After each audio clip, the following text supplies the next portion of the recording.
33년 기자 경력, 신문사 대표 남성숙의 호남 천년 동안 우리가 꼭 알아야 할 인물 이야기, 전라도 천년의 얼굴책 내용입니다. 짐의 혀를 더듬지 마라. 송제 나세찬. 조선 중종 때 일이다. 김한로라는 이가 임금의 배우를 믿고 현인을 죽이는가 하면 선량한 관리들을 학대했다. 그러나 세도에 눌려 누구 하나 진언하는 이가 없었다. 이때 나주선비 송제 나세찬이 당시 조선의 폐단을 지적하면서 간인이 어찌 홀로 이세의 조정에만 있겠습니까? 라고 말해 김한로의 지나침을 공론에 붙였다. 이에 김한로가 크게의 성을 내어 임금께 조정을 모함했다고 고해 바쳐 혹독한 고문을 당하게 된다. 송제는 이 고문으로 뼈가 부서지는 고통을 당한다. 그러나 그는 떨어져 나간 뼈를 주워 주머니에 담으며 부모의 유체니 버리지 못한다고 말하고 옷을 찢어 그 위에 피로 2줄의 혈서를 썼다. 위에는 요승과 같은 임금이 있으나 아래는 후직과 같은 신하가 없으니 나라를 위하는 충성스러운 정성은 백일에 비추인다. 이 상소를 본 임금은 특별히 관대한 처분을 내려 고향으로 귀양 보냈다.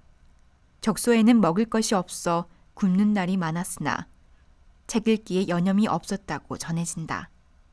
나세찬은 나주 문평면 남산촌 출신이다. 집은 가난했으나 그리기를 좋아해 항상 관소를 불사르며 새벽까지 밖에서 경서와 사설을 관통했다고 한다. 사마시에 합격하고 무자년에 문과에 합격, 나주와 황주 2곳의 훈도가 되었다.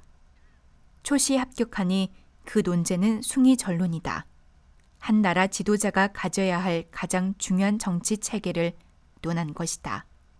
사람이 사람다운 바는 그 일륜에 있기 때문에 임금이 반드시 먼저 한 시대의 표본이 될 만한 사상을 밝혀 실천한다면 백성의 좋은 표적이 될 것이라는 주장이었다.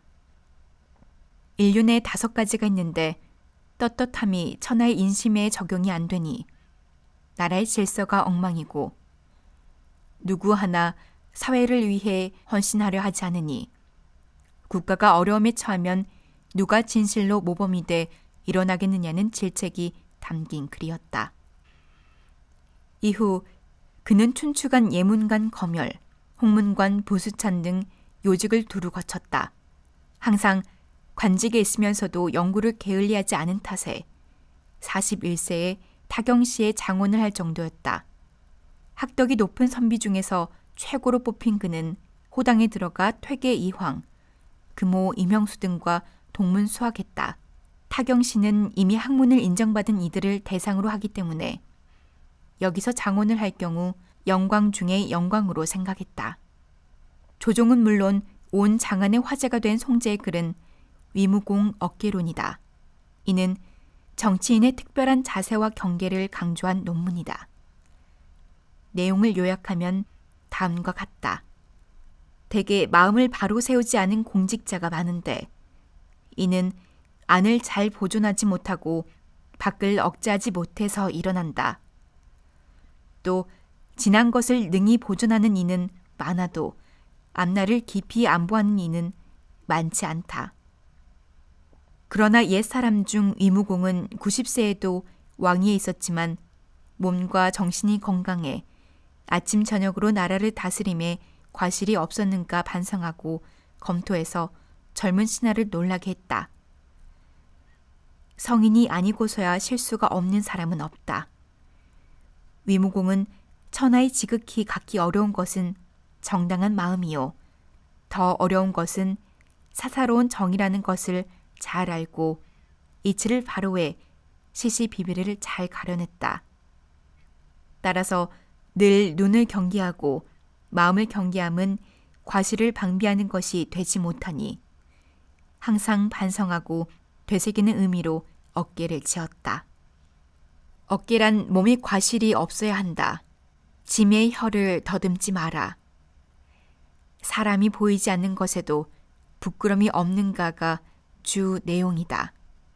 이후 판결사를 지낸 후 대사관이 되었는데 간신의 무리가 어진 선비들을 괴롭히자 상소에 구원하려다 세도가들에게 거슬려 관직을 교체, 충청도 관찰사로 내려가게 된다.